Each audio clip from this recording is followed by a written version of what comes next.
take a break. Ladies and gentlemen, if you'll please step out. He stood in the silence of a courtroom and then, as if the moment were a stage cue, he pretended to fold. The theater was thinly veiled as something darker, a last-ditch performance meant to blunt the force of a verdict. Cason Wilkins had chosen to represent himself, an act that is part confidence, part gamble, and when it became clear the trial was moving against him, he changed the scene. Chest pain, collapse, the gasp of a judge who'd seen the same ploy before. For a few breathless minutes, the trial became not about evidence or victims, but about an active theater that tried to rewrite an accountability the law was there to impose. Courtroom staff summoned medics. Smelling salts were produced. The judge, exhausted by delay and spectacle, gave the people in the room the choice they deserved. Justice would not be postponed by performance. Wilkins's gambit did not work. The judge, measured but unmoved, set the course that the facts demanded and the sentence followed. Decades that would not be altered by a single fainting spell. The hard truth in Wilkins' case is blunt. When a person tries to turn fear and fraud into a break from consequence, the one thing that doesn't bend is the grief of those who watch the harm happen and then watch the law try to catch up. Then there is a kind of violence that arrives with a sharpened edge and a terrible immediacy. In Lansing, the courtroom's hum was broken by something far worse than a pantomime fainting. Joshua Harding, accused of sexual crimes and already under the heavy lens of prior convictions, chose to escalate a moment of exposure into an act of attempted murder. When the prosecutor rose, Harding lunged with a homemade shank, a weapon fashioned for one purpose, and moved for the neck. It is a moment that will live in the memory of everyone in that room. The prosecutor who once marshaled argument now forced into survival. The deputies who turned instinct into action and subdued a man whose hands once held nothing but questions and now wielded a weapon. The aftermath is procedural cruelty in miniature.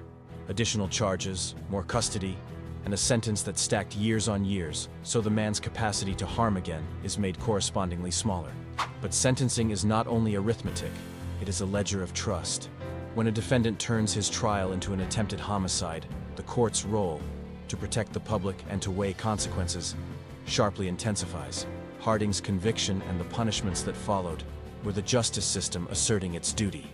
A courtroom is not a place to continue the crime. It is the place to answer for it. No, I'm looking at his record. He doesn't have a license. He's suspended and he's just driving. That is correct, Your Honor. And then, there is a kind of small, absurd, awful human miscalculation that reveals something about how people treat the law when the law is at their fingertips.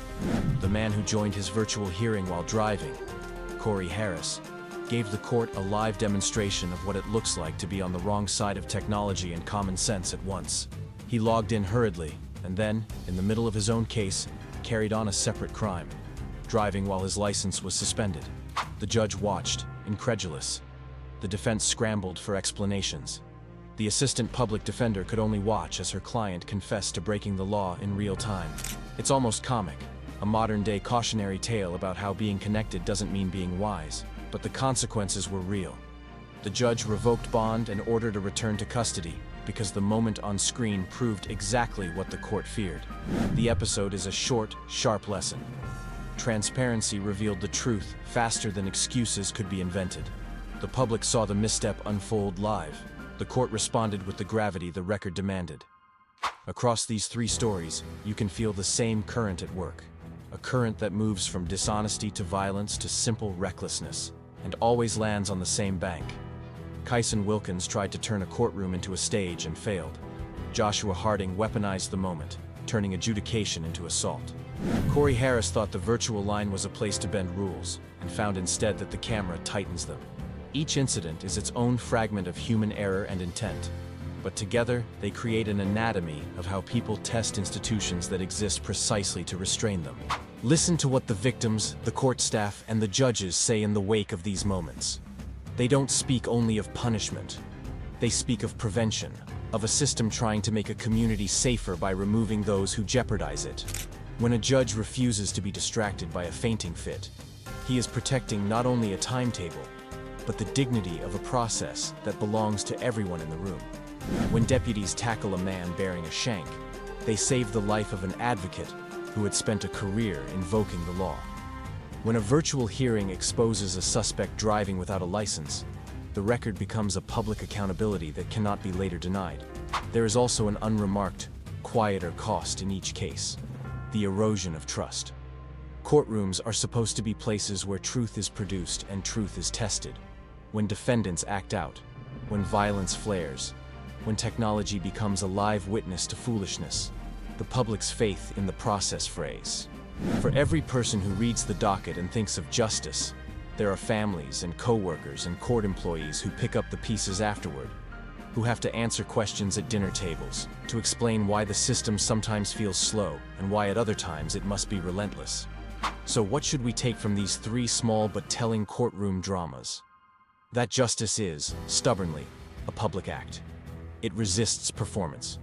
It punishes attempts to weaponize the moment. It uses evidence, even accidental evidence, to hold people to account. But it also asks questions. Are we doing enough to prevent these moments before they escalate? Are courtrooms, programs, and community supports designed in ways that keep people away from that precipice, from trying to fake a heart attack, from bringing a shank to a hearing, or from treating a virtual line as a loophole? If you felt uneasy while listening to these stories, let that unease be a tool. It marks a place where the public and the institutions that serve it can still do better.